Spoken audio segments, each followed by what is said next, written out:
Balzac knew that behind every great fortune there is a crime. But if he were contemplating the retirement of Supreme Court Justice Anthony Kennedy, the great French novelist might have put it another way: behind every great crime is another crime.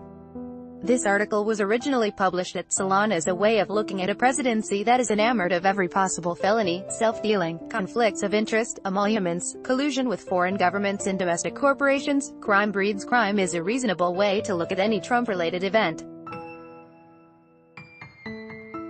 But the resignation of a Supreme Court justice, because Trump cares so much about money, that's been suggested. And there's smoke, the links between Trump, Kennedy and Kennedy's son Justin. In years past we'd call that the League of White Men, taking care of their own, behind the scenes, the way it is. Today we tend to call it something else: collusion.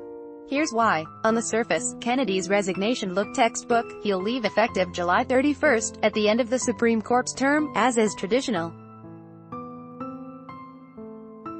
But he announced it on June 27th.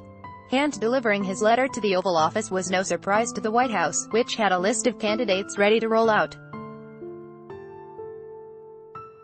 Trump says he'll announce his nominee on July 9th.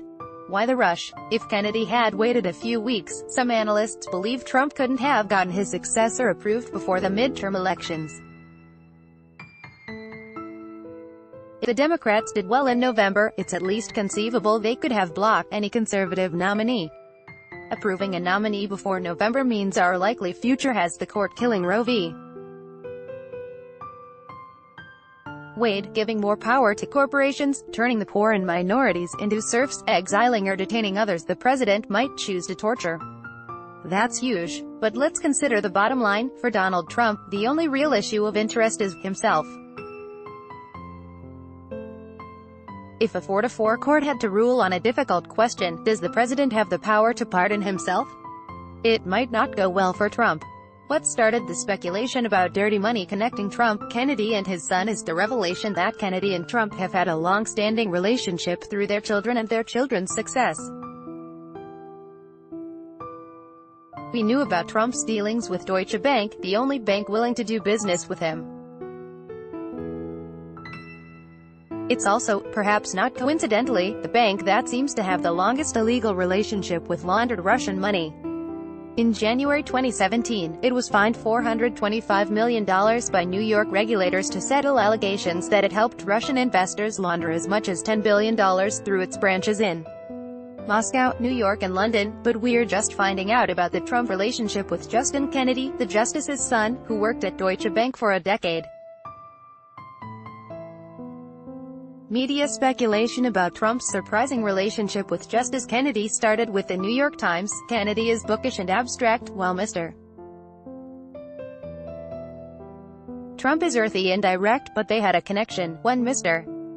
Trump was quick to note in the moments after his first address to Congress in February 2017. As he made his way out of the chamber, Mr. Trump paused to chat with the justice. "Say hello to your boy," Mr. Trump said. "Special guy, Mr. Trump was apparently referring to Justice Kennedy's son, Justin. The younger Mr. Kennedy spent more than a decade at Deutsche Bank, eventually rising to become the bank's global head of real estate capital markets, and he worked closely with Mr. Trump when he was a real estate developer, according to two people with knowledge of his role. During Mr. Kennedy's tenure, Deutsche Bank became Mr. Trump's most important lender, dispensing well over $1 billion in loans to him for the renovation and construction of skyscrapers in New York and Chicago at a time other mainstream banks were wary of doing business with him because of his troubled business history. There's more. New York is a set of villages. The Trumps and Kennedys live in the same one. As Kazar Bernstein and Gabe Rusk wrote in a little-noticed March 2017 article, at the invitation of Justice Kennedy, Donald Trump's daughter and former businesswoman Ivanka Trump visited the High Court with her daughter to attend a Supreme Court argument. According to reports, Kennedy and Ivanka had met at the congressional lunch after the inauguration. But as Stephanie Ruhle of MSNBC has reported, Justin Kennedy left Deutsche Bank long before the money laundering and had no direct connection to the bank's loans to Trump. The more interesting fact is where Justin Kennedy went next. He became the co-CEO of LNR Property. And that brings us straight to the most immediately vulnerable member of the Trump family, Jared Kushner. From the New York Times, in 2012, the Kushners' purchase in 2007 of 666 Fifth Avenue for a record price of $1.8 billion is considered a classic example of reckless underwriting. The transaction was so highly leveraged that the cash flow from rents amounted to only 65% of the debt service. As many real estate specialists predicted, the deal ran into trouble. Instead of rising, rents declined as the recession took hold, and new leases were scarce. In 2010, the loan was transferred to a special servicer on the assumption that a default would occur once reserve funds being used to subsidize the shortfall were bled dry. Instead of foreclosing on the 39-story building, which stretches from 52nd Street to 53rd Street, the lenders agreed last month to reduce the principal and defer some of the interest payments on the interest-only loan and extend its maturity for 2 years, until February 2019. Vornado has taken an ownership stake in several troubled Manhattan properties. But the 666 Fifth deal raised some eyebrows because Vornado is also a part owner of the special servicer on the loan, LNR Partners, of Miami Beach. The plot thickens. As Bernstein and Rusk note, there was a direct business relationship between LNR and Kushner companies at the time. Justin Kennedy and Jared Kushner were both CEOs. Even the future president was aware of the deal and commented on its respective merits. In 2011, the year in which some of these negotiations took place, Justin Kennedy for the first time was ranked on the New York Observer's 100 Most Powerful People in New York Real Estate at. Donald Trump clocked in at. The 666 Fifth Avenue deal is generally regarded as the all-time stinker in New York commercial real estate. What did LNR see as the upside? Better question, was there any upside? As we know, 666 Fifth Avenue went badly for the Kushners, so badly that they were scrambling for a partner.